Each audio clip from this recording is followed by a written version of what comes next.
You have kind of friends and family hire you and your business starts, and usually you kind of come out of the gates pretty fast because your friends and family have plumbing needs. And then over time, you eventually hit a wall, which is like you don't know anybody who has plumbing needs anymore. Now you have to sell to strangers.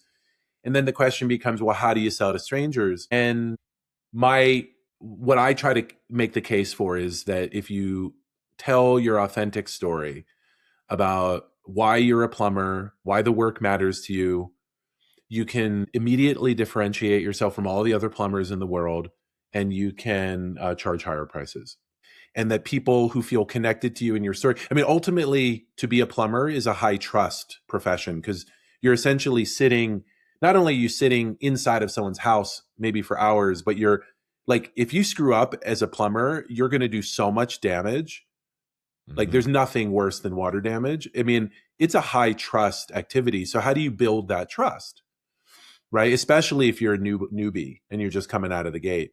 And if they don't know you, if you're a stranger, how do you build that trust? And the way human beings build trust is through story.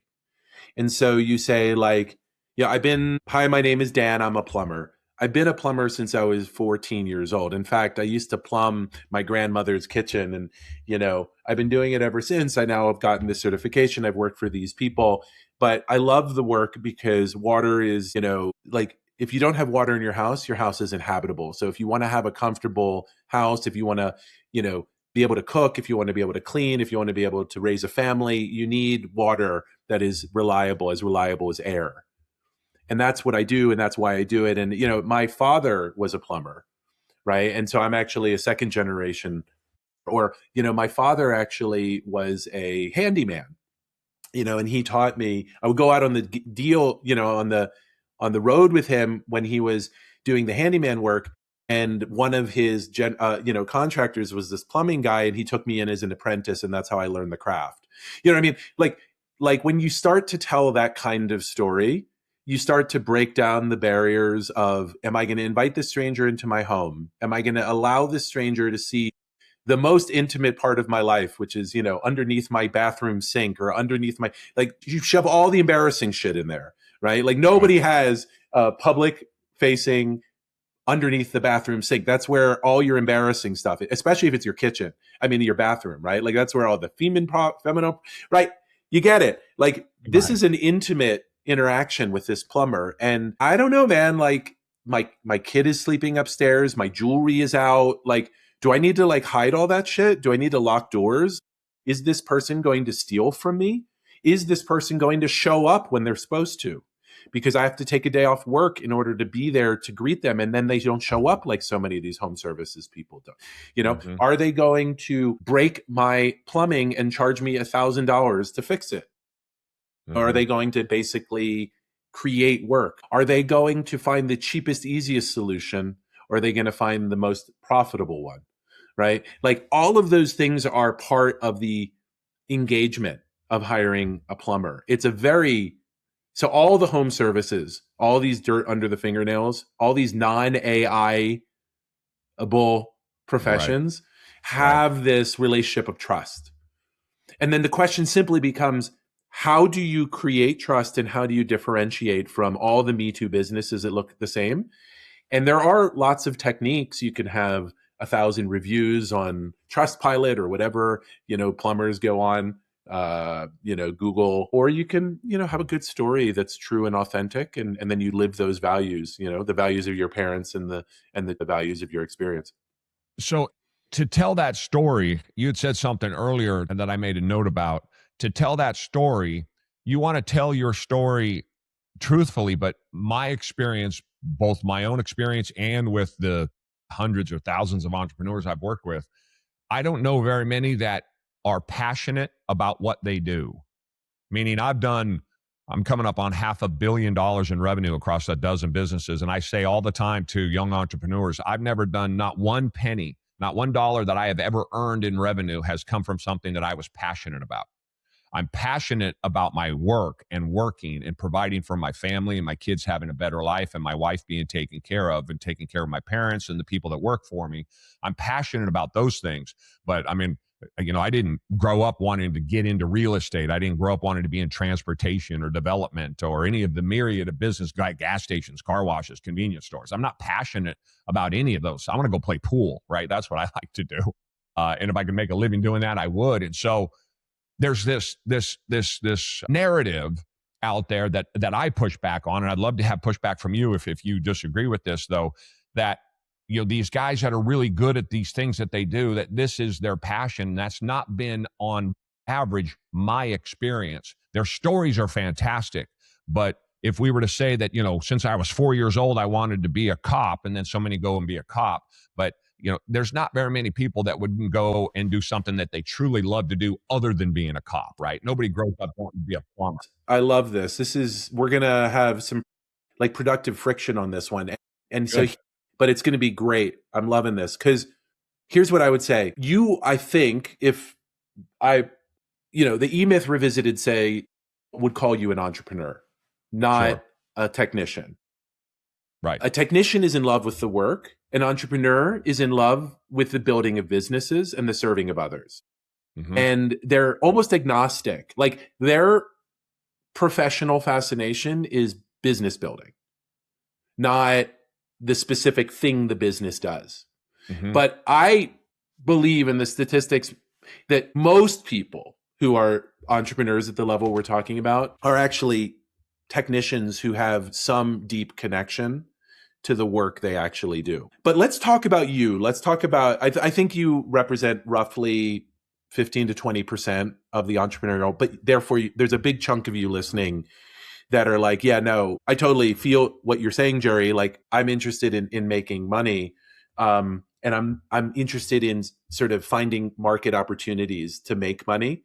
And I like what the money then does for me and my family and the freedom it generates and all that. And I like the act of building businesses, and I'm a little less worried about what the business itself is as long as it's profitable. I'm good.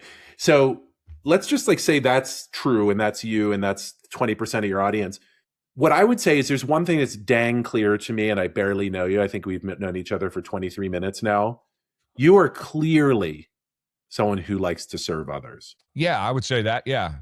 I can tell you wouldn't create a podcast or a peer group or frankly be an entrepreneur if you didn't like to serve others. It's like part of the definition of entrepreneurship is solving a problem that other people have. I think my approach is even more simple and more pragmatic than that. And this is the way that I describe it. I'm a caveman, and my job is to get up every single morning, find the best cave I can, leave my wife and my children's back against the wall with an easy opening that they can see out with a fire.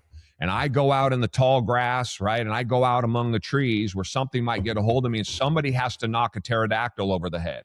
And however I can wrangle that pterodactyl to the ground and then drag it back to the cave to feed my family, that is the basis of my entire existence. Having grown up as a poor kid, I had my first son at 28 years old. It turned my life around in a way that said, I have to go conquer they will not have the life that I'm going to have. And so my entire approach is based on what do I have to be to make sure my children went to a Chinese immersion school at 3 years old. 3 years old to fifth grade, they speak fluent Mandarin Chinese, read, write, and speak it. Well, where does that's so far away from where I came from, right? Living up on the street, being homeless, that had to happen. Okay, what do I have to do to make that happen? And then they went to Catholic school and Christian school and, have this great education. And they all graduated from high school, which, half of the people I knew growing up didn't. I don't disagree that I enjoy improving people's lives. But again, at a more rudimentary level than that, that is entirely, if I could not do any of those things and still give my family all of the things that I want them to have, I would do that. But I always say, find something that you can sell to people profitably, right?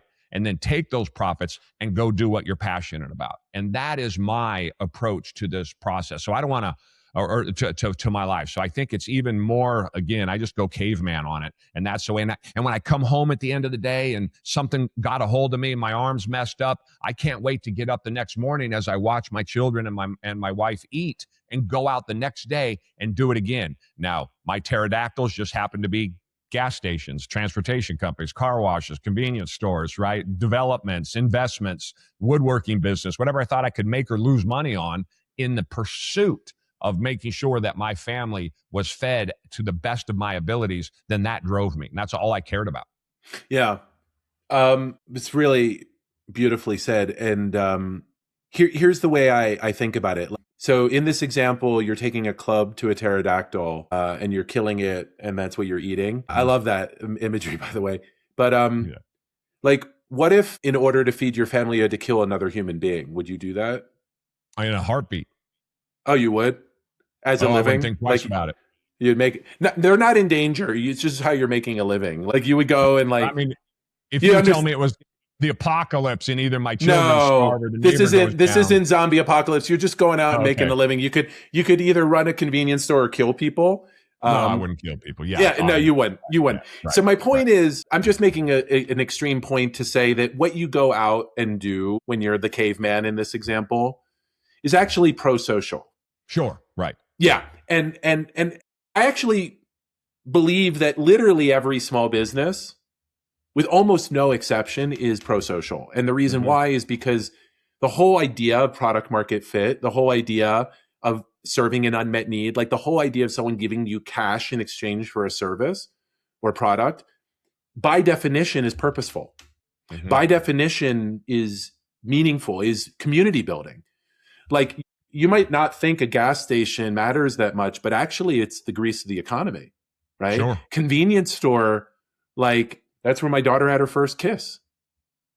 You know, and the convenience store, if the Circle K down the street from me isn't safe, you know, you create a safe Circle K so my daughter can have her first kiss. That matters. That's part of a community building activity. And even though you're extremely caveman tribal, you know, and you're going to protect your family and don't ever cross me, you're also doing it in a pro-social way. Like you could be Tony Soprano and you're not. Yeah.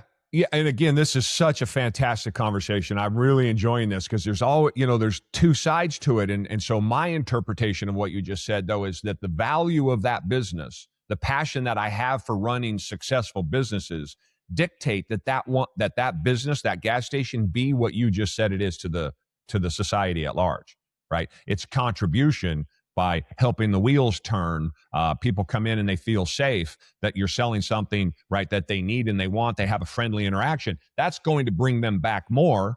I'm going to make more money, and then I take it home for the family.